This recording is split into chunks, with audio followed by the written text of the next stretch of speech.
માહિતી અધિકાર અધિનિયમ 2005 કે જેને આપણે આરટીઆઈ એક્ટ 2005 ઓળખીએ છીએ, એ નાગરિકોને સશક્ત બનાવવા માટે, વહીવટમાં પારદર્શિતા લાવવા માટે અને ભ્રષ્ટાચારને ઓછો કરવા માટે અમલમાં મૂકવામાં આવેલો એક મહત્વપૂર્ણ કાયદો છે.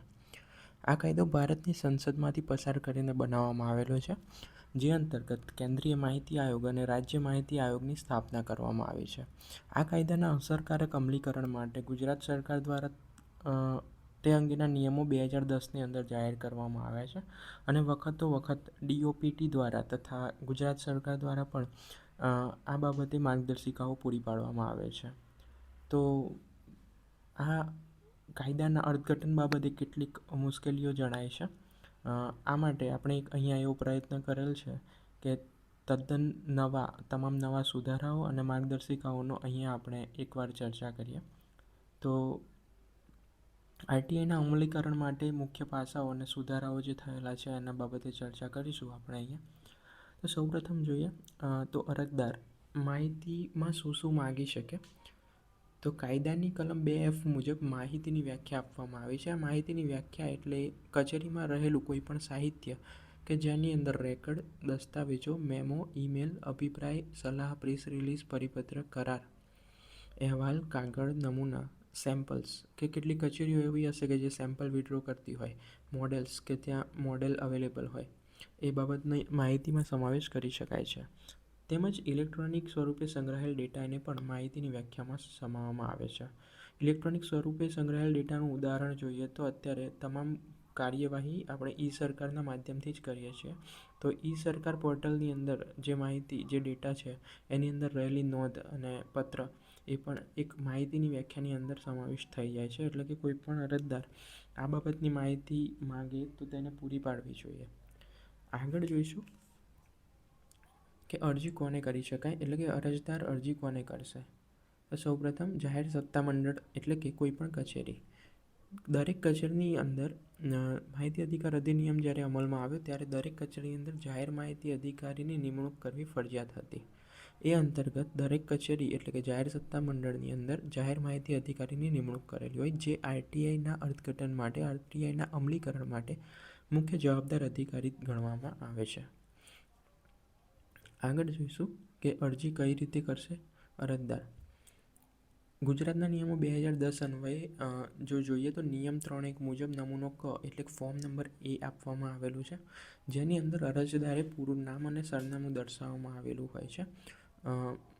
કાયદો એવું કહે છે કે માહિતી અધિકાર અધિનિયમ કોને લાગુ પડશે, તો ભારતના દરેક નાગરિકને લાગુ પડશે.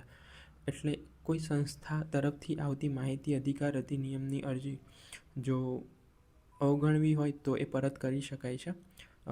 એની અંદર અરજદારે એનું નામ અને સરનામું લખવું ફરજિયાત છે કે જેથી એને જવાબ આપવામાં સરળતા રહે. માંગવામાં આવેલી માહિતીની સ્પષ્ટ અને ચોક્કસ વિગત.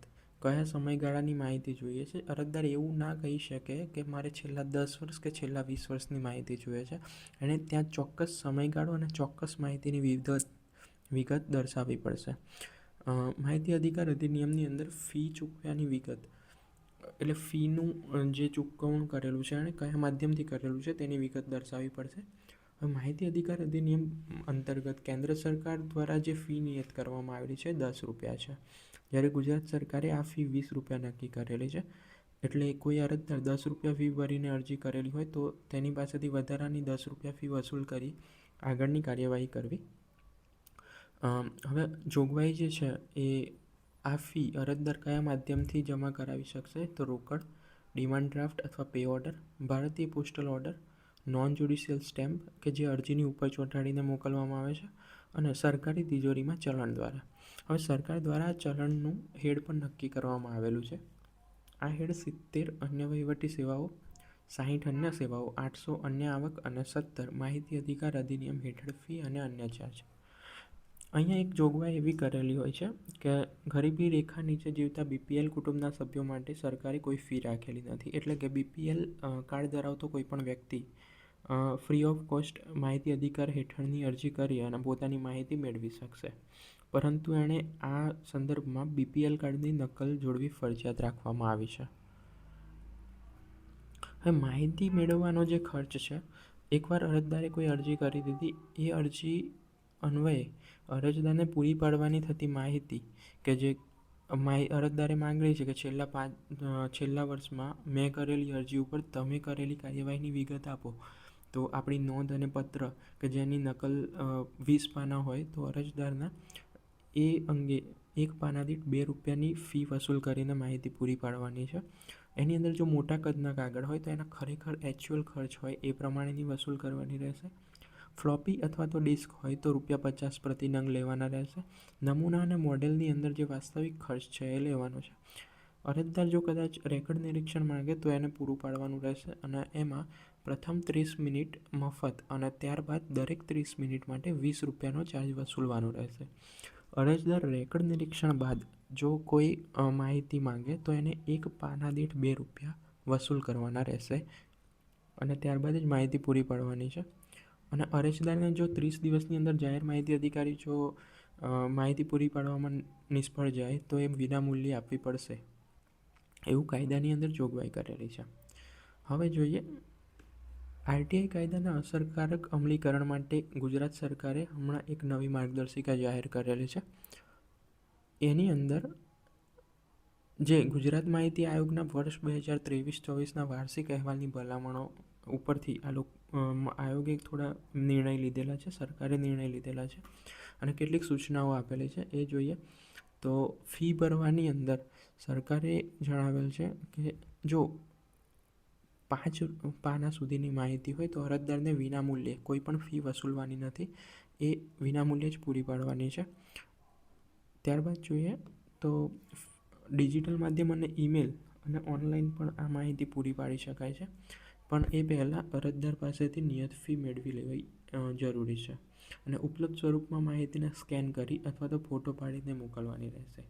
આવા કિસ્સામાં ભૌતિક સ્વરૂપે માહિતી મોકલી આપવાની રહેશે નથી. એકવાર જો ડિજિટલ માધ્યમથી અરજદારને માહિતી પૂરી પાડેલી છે તો એને ફરીથી ફિઝિકલ સ્વરૂપે એટલે પ્રિન્ટ સ્વરૂપે એને માહિતી પૂરી પાડવાની રહેશે નહીં. ત્યારબાદ ફી નિરીક્ષણ વખતે પણ આપી શકાય અને એને ફોટો પાડવાની પણ મંજૂરી આપી શકાય અથવા તો એને પેનડ્રાઈવમાં ડેટાને લઈ જવાની મંજૂરી આપી શકાય છે, પરંતુ આ અંગે પહેલાં ફી વસૂલ કરવી ફરજિયાત છે. હવે માહિતી અધિકાર અધિનિયમ હેઠળ આવતી કોઈ પણ અરજી છે 30 દિવસની અંદર આપણે એને માહિતી પૂરી પાડવાની છે. જો 30 દિવસની અંદર માહિતી પૂરી નથી પાડતા તો એ પ્રથમ અપીલ દાખલ કરી શકે છે. બીજી જોગવાઈ એવી છે કે 48 કલાકમાં પૂરી પાડવાની માહિતી, એટલે કે કોઈ પણ અરજદાર છે એ અંદર જણાવે છે કે મારા જીવન કે સ્વાતંત્ર્યને લગતી માહિતી છે તો મને 48 કલાકની અંદર પૂરી પાડો, તો જાહેર માહિતી અધિકારીએ આ બાબતની નોંધ લઈ અને અરજદારને 48 કલાકની અંદર માહિતી પૂરી પાડવી જોઈએ. પરંતુ આ અરજદારે માંગેલી માહિતી વ્યક્તિગત જીવન કે સ્વતંત્રતાની લગતી માહિતી છે એ જાહેર માહિતી અધિકારી નક્કી કરી શકે છે. ત્યારબાદ જોઈએ તો અહીં કાયદાની અંદર માહિતી ક્યારે ન આપી શકાય એની પણ જોગવાઈ છે. કલમ નંબર 8ની અંદર કેટલાક અપવાદો આપેલા છે, જેની અંદર જોઈએ તો ભારતની એકતા અને અખંડિતતાને અસર કરતી માહિતી કોઈ હોય તો એ માહિતી પૂરી પાડવાની રહેશે નહીં. કોર્ટ દ્વારા કોઈ માહિતી પર પ્રતિબંધ છે કે આ માહિતી પૂરી પાડવી નહીં તો એ પણ પૂરી પાડવાની રહેશે નહીં. સંસદ કે વિધાનસભાના વિશેષાધિકારનો ભંગ થતો જણાય તો એ માહિતી પૂરી પાડવાની રહેશે નહીં. અને ટ્રેડ સિક્રેટ્સ વ્યાપારી રહસ્યો જેવા કે કોઈ પ્રાઇવેટ કંપની કોઈ પણ કચેરીને પોતાના ફોર્મ્યુલાની માહિતી પૂરી પાડે છે, અહીં ડેટા સબમિટ કરે છે, તો કોઈ અરજદાર આ બધી માહિતી માગે તો એ આપવાની રહેશે નહીં. વ્યક્તિની શારીરિક સલામતીને જોખમ થાય એવું છે તો એ પણ આપવાની રહેશે નહીં. જેવી કે કોઈ વ્યક્તિ ફરિયાદ કરે છે કે એમના એરિયાના બુટલેગરની કે ગુંડાઓની, તો એ જ લોકો જાહેર માહિતી અધિકારનો ઉપયોગ કરીને માહિતી માંગે કે અમારા વિરુદ્ધ કોણે અરજી કરેલી છે, જો એ માહિતી પૂરી પાડવામાં આવે તો તે વ્યક્તિની શારીરિક સલામતીને જોખમ છે, એટલે આ પ્રમાણેની માહિતી પણ જાહેર માહિતી અધિકારીએ પૂરી પાડવાની રહેશે નહીં. બીજું, કોઈ પણ વિષયમાં તપાસ ચાલુ છે અને જો એ માહિતી જાહેર કરવામાં આવે તો એના ફાઇનલ એક્શન્સ એટલે કે તપાસની પ્રક્રિયામાં અવરોધરૂપ થાય તો એ માહિતી પૂરી પાડવાની રહેશે નહીં. હવે પ્રથમ અપીલ, અરજદારને જો 30 દિવસની અંદર જવાબ ન મળે અથવા તો અધૂરો મળે કે જેનાથી મેં માંગેલી માહિતીથી મને સંતોષ નથી, તો એ જાહેર માહિતી અધિકારીની ઉપલા અધિકારી એટલે કે જેને પ્રથમ અપીલ અધિકારી કહેવાય, એને અપીલ અરજી દાખલ કરી શકે છે. તો 30 દિવસની અંદર દાખલ કરવાની રહેશે અને કદાચ અરજદાર 30 દિવસની અંદર આ અપીલ અરજી દાખલ કરવામાં નિષ્ફળ જાય તો એ નિયત ચોક્કસ કારણો જણાવીને ત્યારબાદ પણ આ અરજી પ્રથમ અપીલ અરજી દાખલ કરી શકે છે અને જેનો નિર્ણય પ્રથમ અપીલ અધિકારીએ લેવાનો રહેશે. બીજી અપીલ ગુજરાત માહિતી આયોગના કરવાની રહેશે. જો પ્રથમ અપીલના અંતે પણ અરજદારને એવું લાગે કે મને સંતોષકારક જવાબ મળેલો નથી સત્તામંડળ તરફથી, કચેરી તરફથી, તો તે ની પાસે અંતિમ વિકલ્પ છે કે ગુજરાત રાજ્ય માહિતી આયોગ અથવા તો કેન્દ્રની અંદર સેન્ટ્રલ ઇન્ફોર્મેશન કમિશન જે છે ત્યાં બીજી અપીલ દાખલ કરી શકે છે. પ્રથમ અપીલનો જે નિર્ણય મળ્યો હોય એના 90 દિવસની અંદર દાખલ કરવાની છે અને ગુજરાતની અંદર ઓનલાઈન ઓફલાઈન બેઉ અવેલેબલ છે ઓપ્શન અરજદાર માટે અને એની સાથે અરજદારે મૂળ અરજી, જાહેર માહિતી અધિકારીનો જવાબ જો મળ્યો હોય તો પ્રથમ અપીલ અને પ્રથમ અપીલનો હુકમ જોડવાનો રહેશે. ત્યારબાદ ગુજરાત માહિતી આયોગ દ્વારા આ બાબતે સુનાવણીનું આયોજન કરવામાં આવશે અને તમામ પક્ષકારને ત્યાં બોલાવવામાં આવશે અને અરજદારની અરજી પરત્વે ચોક્કસ નિર્ણય લેવામાં આવશે. હવે કોઈપણ અધિકારી જો બદ ઇરાદાથી કોઈપણ જાહેર માહિતી અધિકાર અધિનિયમ હેઠળ આવતી અરજીના નકારે અથવા તો માહિતી પૂરી પાડતા નથી તો ગુજરાત રાજ્ય માહિતી આયોગ આ બાબતે આ અધિકારીને કલમ 20 હેઠળ દંડ કરી શકે છે. હવે દંડની પેનલ્ટી છે 250 રૂપિયા પર ડે એટલે કે દિવસના 250 અને મહત્તમ 25,000 રૂપિયા સુધીની પેનલ્ટી લગાવી શકે છે. અરજી સ્વીકારવાની અરજદારની અરજી સ્વીકારવાની જો માહિતી અધિકારી ના પાડે, સમય મર્યાદામાં માહિતી પૂરી નથી પાડી, ખોટી કે અધૂરી માહિતી પૂરી પાડી છે અથવા તો માહિતીનો નાશ કરેલો હોય એવું માલુમ પડે તો આયોગ આવા અધિકારીને ઉપર મુજબની જે પેનલ્ટી છે, દંડ એ લગાવી શકે છે. હવે આપણને કચેરીની અંદર અરજીઓ મળતી હોય છે. ઘણીવાર એવું થાય કે અરજદારે કરેલી અરજી આપની માહિતી આપણી ઓફિસ કે આપણી કચેરીની અંદર ઉપલબ્ધ નથી હોતી. તો આ બાબતે શું કરી શકાય?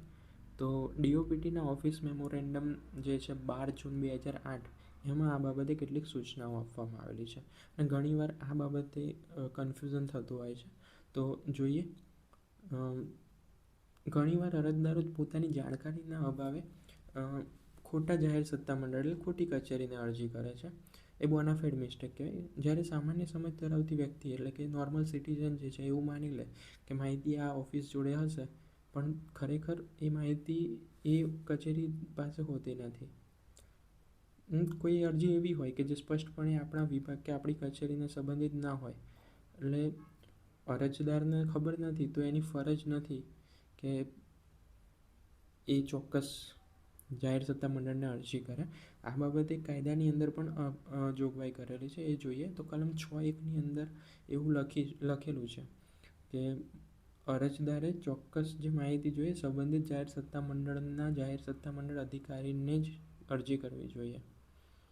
પણ 6(3)ની અંદર લખેલું છે કે અન્ય સત્તામંડળ જાહેર માહિતી અધિકારીને એવું લાગે કે અરજદારે જે અરજી કરી છે એની માહિતી અન્ય સત્તામંડળ પાસે હોય તો આ અરજીને તબદીલ કરી શકાય છે. જાહેર માહિતી અધિકારી અન્ય સત્તામંડળને તબદીલ કરી શકાય છે.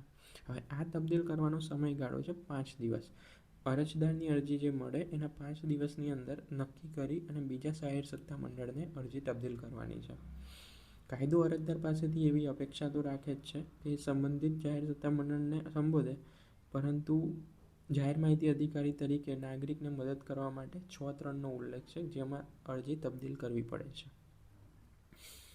હવે આ બાબતે જોઈએ તો એક પરિસ્થિતિ એવી સર્જાય જ્યારે સંપૂર્ણ માહિતી અન્ય સત્તામંડળ પાસે હોય તો આપણે 6(3) હેઠળ અન્ય સત્તામંડળને તબદીલ કરવાની છે 5 દિવસની અંદર અને અરજદારને આ પત્રની નકલ પણ મોકલી આપવાની છે કે અમે તમારી જે અરજી છે આ જાહેર સત્તામંડળને લગતી હોય ત્યાં તબદીલ કરે છે. હવે બીજી પરિસ્થિતિ એવી હોય કે આપણને કચેરીના જાહેર માહિતી અધિકારી તરીકે કે કચેરી તરીકે આપણને ખબર નથી કે અરજદારે માંગેલી માહિતી કોને સ્પર્શતી છે. તો જાહેર માહિતી અધિકારીએ આ રીતના પ્રયત્નો કરવા જોઈએ કે આ માહિતી ખરેખર કયા સત્તામંડળ કે કઈ કચેરીને લગતી છે. તો અરજદારને જાણ કરવી જોઈએ કે આ માહિતી અમારી પાસે ઉપલબ્ધ નથી અને અમને એ પણ આઈડિયા નથી કે આ માહિતી કયા સત્તામંડળ પાસે હશે. પણ જ્યારે અરજદાર અપીલ કરશે તો આયોગ એ નોંધશે કે જાહેર માહિતી અધિકારીએ આ બાબતે વાજબી પ્રયત્નો કર્યા હતા, કઈ કયા સત્તામંડળને લગતી માહિતી છે શોધવા માટેના. જો બીજો કેસ જોઈએ તો જ્યારે આંશિક માહિતી ઉપલબ્ધ હોય, એટલે અરજદારે 6 મુદ્દાની માહિતી માંગેલી છે, અમુક મુદ્દા 2 મુદ્દાની માહિતી આ કચેરી પાસે છે પણ બીજી અન્ય કચેરી પાસે હોય, તો એ બાબતે જાહેર માહિતી અધિકારીએ પોતાની પાસે ઉપલબ્ધ રહેલી માહિતી પૂરી પાડવાની અને બાકીની માહિતી માટે આંશિક તબદીલી કરવાની રહેશે. એટલે કે બીજા જાહેર સત્તામંડળને મોકલવાની અને એની જાણ પણ અરજદારને કરવાની રહેશે. જ્યારે અહીંયા આયોગ કેન્દ્રીય માહિતી આયોગ અને DOPT એક ખાસ બાબત નોંધે છે કે જ્યારે માહિતી માંગવામાં આવે છે અને એક કરતાં વધારે કચેરીઓને લગતી હોય, એટલે કે એક કરતાં વધારે જાહેર સત્તામંડળોને લગતી માહિતી હોય, ત્યારે અરજદાર એવું કહેશે કે 6-3ની અંદર તમને તબદીલ કરવા માટેની સૂચના અપાયેલી છે. પરંતુ આયોગે અલગથી સર્ક્યુલર કરીને એક સ્પષ્ટતા કરેલી છે કે એક કરતાં વધારે જાહેર સત્તામંડળ હોય ત્યારે તબદીલ કરવાની રહેશે નહીં, પરંતુ અરજદારને જાણ કરવાની રહેશે કે ભાઈ તમારી અરજીમાં જણાવેલી માહિતી એક કરતાં વધારે જાહેર સત્તામંડળોને સ્પર્શતી છે, એટલે તમે સેપરેટ દરેક જાહેર સત્તામંડળમાં અરજી કરીને માહિતી મેળવી લો. એ પણ સ્પષ્ટ ચોક્કસ લખેલું છે કે 6.3માં અન્ય જાહેર સત્તામંડળનો ઉલ્લેખ છે, સત્તામંડળોનો ઉલ્લેખ નથી. એટલે આવા કિસ્સામાં દરેક જાહેર સત્તામંડળને તબદીલ કરવાને બદલે અરજદારનું ધ્યાન દોરવું જોઈએ કે તમારી અરજીમાં માંગેલી માહિતી એક કરતાં વધારે જાહેર સત્તામંડળને લગતી છે. હવે એક તર્ક છે કે શા માટે માહિતી માંગતી અરજી તબદીલ ન કરવી. તો વિવિધ સત્તામંડળો પાસેથી માહિતી એકઠી કરવી એ માહિતીનું સર્જન ગણાય છે, જે RTI એક્ટ હેઠળ કોઈ જોગવાઈ છે નહીં. અને કાયદા મુજબ માહિતી અસ્તિત્વમાં છે તે જ આપવાની છે. જાહેર માહિતી અધિકારીએ આ માહિતી એકઠી કરીને નવી ફાઇલ્સ બનાવીને એને આપવાની જરૂર નથી. જો આવું થાય તો અરજદારને સલાહ આપી શકાય કે તમારે દરેક સત્તામંડળને અલગ અલગ અરજી કરવી પડશે. હવે રાજ્ય સરકારને લગતી રાજ્ય સરકારની જે અરજી છે કે રાજ્યની કોઈ પણ કચેરીને મળે છે અને જો કોઈ કેન્દ્રના વિભાગને લગતી હોય તો રાજ્યની કોઈ પણ કચેરીએ કેન્દ્ર સરકારને માહિતી માટેની અરજી તબદીલ કરવાની નથી અને અરજદારને ખાલી જાણ કરવાની રહેશે કે તમારી અરજી આ જાહેર સત્તામંડળ એટલે કેન્દ્ર સરકારની છે એને લગતી છે, એટલે આ અરજી તબદીલ થઈ શકશે નહીં. હવે જે આગળ ચર્ચા કરી એનો એક નિષ્કર્ષ લઈ લઈએ કે એક અન્ય સત્તામંડળ હોય તો એને 6.3 પ્રમાણે તબદીલ કરવાની છે. જો આંશિક માહિતી ઉપલબ્ધ હોય તો અહીં આ કચેરીમાં રહેલી માહિતી પૂરી પાડી અને બાકીની અરજી માટે તબદીલ કરવાની રહેશે. જો એક કરતાં વધારે જાહેર સત્તામંડળ છે તો ટ્રાન્સફર કરવાની નથી, અલગ અરજી કરવા આપણે સલાહ આપી શકીએ. અને જ્યારે રાજ્ય અને કેન્દ્રનો પ્રશ્ન ઊભો થાય ત્યારે આ બાબતે રાજ્યની કોઈ પણ કચેરી કેન્દ્રની કચેરીમાં તબદીલ કરવાની નથી, ત્યાં વિગત જણાવી અને ત્યાં સંપર્ક કરવા માટે આપણે જણાવવાનું છે. હવે DOPT દ્વારા અન્ય પણ ઓફિસ મેમોરેન્ડમ બહાર પાડવામાં આવે છે, એ જોઈએ તો જાહેર માહિતી અધિકારીએ માહિતી તારવીને આપવાની નથી, જે રેકર્ડ સ્વરૂપે ઉપલબ્ધ છે એ જ સ્વરૂપે અરજદારને આપણે માહિતી પૂરી પાડવાની છે. હવે 2F મુજબ માહિતીની વ્યાખ્યા જોઈએ તો ફરીથી રેકર્ડ અને દસ્તાવેજ, ઈમેલ અને મેમો, મંતવ્ય અને સલાહ, પ્રેસ રિલીઝ, પરિપત્રો, લોગબુક અને કરારો એટલો માહિતીની વ્યાખ્યાની અંદર સમાવેશ થાય છે. કલમ 7(9)ની સાચી સમજ શું છે? ફોર્મ એટલે બનાવવું, એનો અર્થ એ છે માધ્યમ માહિતીનું પુનર્ગઠન નહીં. જો ફોટોકોપી માંગે, ફ્લોપી ડિસ્કમાં માંગે કે ગમે તે પ્રકારની માહિતી માંગે તો એ પૂરી પાડવા માટે જાહેર માહિતી અધિકારી બંધાયેલા છે. પરંતુ એ નિષ્કર્ષ માંગે છે કે આ મને આવું કરીને આપો તો એને માહિતી આપવાની ના પાડી દેવી. માહિતીને નવા આકારમાં ડાળી અને નવું ફોર્મેટ બનાવવાનું જાહેર માહિતી અધિકાર અધિનિયમમાં આવતું નથી. જે સ્વરૂપે છે તે જ સ્વરૂપે આપણે માહિતી પૂરી પાડવી જોઈશે. માહિતી મેળવવામાં નીચેની બાબતોનો આપણે સમાવેશ કરી શકીએ. સામગ્રીની તપાસ એટલે કે રેકર્ડ ઇન્સ્પેક્શન કરી શકે અરજદાર, એમાંથી નોટ કે કોઈ પણ તારવી શકે જાતે, એની પ્રમાણિત નકલો મેળવી શકે.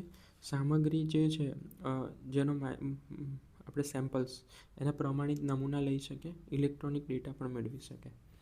હવે જાહેર માહિતી અધિકારીની જવાબદારીની પણ મર્યાદા છે. આ બાબતે જાહેર માહિતી અધિકારીએ કોઈપણ કાયદાનું અર્થઘટન કરવાનું નથી, નાગરિક વતી કોઈ સંશોધન કરવાનું નથી કે માહિતી ભેગી કરવાની નથી. જે સ્વરૂપે છે એ જ સ્વરૂપે પૂરી પાડવાની છે. હવે કાયદાની અંદર જોગવાઈ છે થર્ડ પાર્ટી ઇન્ફોર્મેશન, એટલે કે ત્રાહિત પક્ષકારની માહિતી. ત્રીજા પક્ષકારની વ્યાખ્યામાં જોઈએ તો અરજદાર, જાહેર માહિતી અધિકારી એટલે કે કોઈ પણ કચેરી, એ બંને સિવાયની ત્રીજી વ્યક્તિ એટલે કે થર્ડ પાર્ટી એ ત્રાહિત પક્ષકાર છે. આ વ્યાખ્યાની અંદર જાહેર સત્તા મંડળનો પણ સમાવેશ થાય છે, એટલે કે બીજી કચેરી, એક સરકારનો બીજો વિભાગ એ પણ ત્રીજો પક્ષકાર ગણાય. હવે આ પ્રમાણેની કોઈ અરજી મળે છે કે કોઈ પણ અરજદાર ત્રીજી વ્યક્તિ વિશેની માહિતી માગે છે, તો આપણે 5 દિવસની અંદર માહિતી મળ્યાના 5 દિવસની અંદર કલમ 11 પ્રમાણે ત્રાહિત પક્ષકારને લેખિતમાં નોટિસ આપવાની છે કે અરજદારની આ તારીખના પત્રથી આપના અંતર્ગત માહિતી માંગેલી છે. જો આપ જાહેર કરવા ઈચ્છો છો કે નથી ઈચ્છતા એ આ કચેરીની અંદર 10 દિવસની અંદર જણાવો. હવે ત્રાહિત પક્ષકાર આ બાબતે વાંધો ઉઠાવે છે કે મારા વિશેની માહિતી જે માંગેલી છે અરજદારે એ અંગત હોય એ પૂરી પાડવી નહીં. તો આ ત્રીજા પક્ષકારની રજૂઆત છે એને ધ્યાને લઈને જાહેર માહિતી અધિકારી કલમ 11(3) હેઠળ નક્કી કરશે કે અરજદારે માંગેલી માહિતી પૂરી પાડવી છે કે નહીં. હવે આ કિસ્સામાં બંને પક્ષકાર એટલે કે અરજદાર અને ત્રાહિત પક્ષ બંને પાસે અપીલનો અધિકાર છે. ત્રાહિત પક્ષકાર દ્વારા વાંધો ઉઠાવ્યા પછી પણ જાહેર માહિતી અધિકારી જો માહિતી જાહેર કરવાનો નિર્ણય કરે તો ત્રાહિત પક્ષકાર પણ અપીલ કરી શકે છે. એ કલમ 19 હેઠળ જ્યાં સુધી અપીલની પ્રક્રિયા પૂર્ણ ના થાય ત્યાં સુધી માહિતી જાહેર કરી શકાય નહીં. એ કલમ 11ની અંદર સ્પષ્ટ ઉલ્લેખ કરેલો છે. હવે માહિતી અધિકાર અધિનિયમ હેઠળ કેટલીક માહિતી માંગવામાં આવે છે. આ 4 પ્રમાણે હોય છે અને એ માહિતી અરજદારને પૂરી પાડવી કે નહીં એ બાબતે ઘણી ગૂંચવણ ઊભી થયેલી છે, તો એની અહીંયા ચર્ચા કરીશું. એન્યુઅલ કોન્ફિડેન્શિયલ રિપોર્ટ કે જે આપણે અત્યારે પાર છે, સરકારી કર્મચારી કે અધિકારીના પાર, અરજદાર કોઈક કિસ્સામાં 20 વર્ષ જૂની માહિતી માગે છે, ફાઇલનું નોટિંગ માગે છે, એ આપી શકાય કે નહીં, અને થર્ડ પાર્ટી ઇન્ફોર્મેશન જે હમણાં આપણે જોયું. એક જોઈશું. કલમ 8(1)જ એ અંગત માહિતીની વ્યાખ્યા આપે છે. આરટીઆઈના કાયદા હેઠળ જો કોઈ વ્યક્તિ કોઈ પણ અધિકારી અથવા કર્મચારીના વાર્ષિક અહેવાલ માંગે તો એની ગોપનીયતા એટલે કે પ્રાઇવસીનું ઉલ્લંઘન ગણાય છે. એટલે આવી માહિતી જાહેર કરવી નહીં. જો જાહેર માહિતી અધિકારીને લાગે કે આ માહિતી જાહેર કરવામાં કોઈક જાહેર હિત સમાયેલું છે, તો લાર્જર પબ્લિક ઇન્ટરેસ્ટ એટલે કે વિશાળ જાહેર હિત સમાયેલું છે, તો મહત્ત્વ સુરક્ષિત હિતોને નુકસાન કરતાં વધારે છે, જો જાહેર કરવામાં આવે તો જનતા માટે સારું છે, તો એ રીતનો નિર્ણય જાહેર માહિતી અધિકારી લઈ શકે અને આવા પ્રકારની માહિતી જાહેર કરી શકે છે. ઘણીવાર 20 વર્ષ જૂની માહિતી માંગવામાં આવે છે, તો આ માહિતી ફરજિયાત છે જાહેર કરવી. એમાં જોઈએ તો રેકર્ડ જાળવણીનું સમયપત્રક એટલે કે કચેરી કાર્યપદ્ધતિની અંદર આપણને રેકર્ડ જાળવણીનું એક સમયપત્રક છે. એની અંદર ક વર્ગ, ખ વર્ગ, ગ એની અંદર ચોક્કસ સમય મર્યાદા આપેલી છે કે ક એટલે કાયમી રેકર્ડ, એ પ્રમાણેનું તમારું વર્ગીકરણ હોય અને એ પ્રમાણે જો 20 વર્ષ જૂની ફાઇલ રદ કે નાશપાત્ર હોય તો એ પ્રકારેની માહિતી પૂરી પાડવાની રહેશે નહીં. હવે બીજો એક કોન્સેપ્ટ છે કે ફાઇલનું નોટિંગ એટલે કે આપણે જે નોંધ છે ફાઇલની અંદર રહેલું એ જાહેર કરી શકાય. તો સરકાર એવું કહે છે કે પારદર્શક શાસનમાં નિર્ણય લેવાની પ્રક્રિયા જાણવાનો નાગરિકને પૂરેપૂરો અધિકાર છે, પરંતુ જો નોટિંગમાં એવી માહિતી હોય કે જે કલમ 8માં મુક્તિ આપવામાં આવી છે, જેવી કે દેશની પ્રાઇવસી, દેશની એકતા અને અખંડિતતાને નુકસાન કરે છે, કોઈ વ્યક્તિના સલામતીને નુકસાન કરે છે, તો એટલો ભાગ છુપાવીને એટલી માહિતી જાહેર કરી શકાય છે. અને થર્ડ પાર્ટી માહિતી હોય ત્રાહિત પક્ષકારની તો એ આપણે આગળ ચર્ચા કરેલું છે. પરંતુ આ ત્રીજા પક્ષની અંદર જાહેર સત્તામંડળનો પણ સમાવેશ થાય છે, એટલે કે બીજી કોઈ કચેરીનો પણ સમાવેશ થાય છે. તો આ બાબતે આપણે ત્રીજા પક્ષકાર એટલે કે બીજી કચેરીને પણ પત્ર લખીને માહિતી જાહેર કરવી કે નહીં તે બાબતે જણાવવું પડશે. અને કલમ 11 હેઠળની જે પ્રક્રિયા છે એની અંદર બંને પક્ષકાર એટલે કે અરજદાર અને ત્રાહિત પક્ષકાર બંનેને અપીલ કરવાની છૂટ આપવામાં આવેલ છે. અને આ પ્રક્રિયા પૂર્ણ ના થાય ત્યાં સુધી આ માહિતી જાહેર કરી શકાતી નથી. હવે અંગત માહિતી કોઈ પણ માગે છે, કોઈ પણ અધિકારી, કર્મચારી અથવા થર્ડ પાર્ટીની, તો એ આપવાની રહેશે નહીં.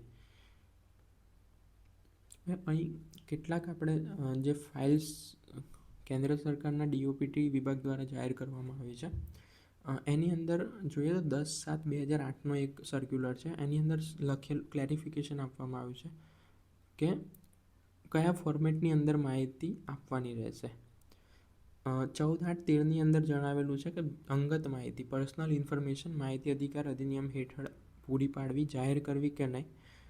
17/2/2015ના એક સર્ક્યુલરથી એ લોકોએ જણાવેલું છે કે જાહેર માહિતી અધિકારી અપીલ અધિકારીને ઇન્ફોર્મેશન માહિતી પૂરી પાડવા માટે અને અપીલના નિકાલ માટેની કાર્યવાહી કઈ રીતની કરવાની રહેશે. ત્યારબાદ 6/10/2015ના સર્ક્યુલરથી પણ એક માહિતી પૂરી પાડવા માટે કયું ફોર્મેટ રહેશે એ પ્રકારની સૂચનાઓ પ્રસિદ્ધ કરવામાં આવી છે. ત્યારબાદ જોઈએ તો આપણે ચર્ચાઓ કરી એ પ્રમાણે જે એન્યુઅલ કોન્ફિડન્શિયલ રિપોર્ટ છે કોઈ પણ અધિકારી કે કર્મચારીનો એ જાહેર કરવો કે નહીં એ બાબતનું ઉલ્લેખ આ પરિપત્રમાં છે. 31/10/2007ના પરિપત્રથી 20 વર્ષ અગાઉની માહિતી પૂરી પાડવી કે નહીં એ પ્રકારેનું ક્લેરિફિકેશન આપવામાં આવેલું છે. અને એ પ્રમાણે DOPT દ્વારા સમયાંતરે આ પ્રકારના સર્ક્યુલર જાહેર કરવામાં આવે છે. એ બાબતે આપણે આગળના કોઈ વિડીયોની અંદર ચર્ચા કરીશું. Thank you.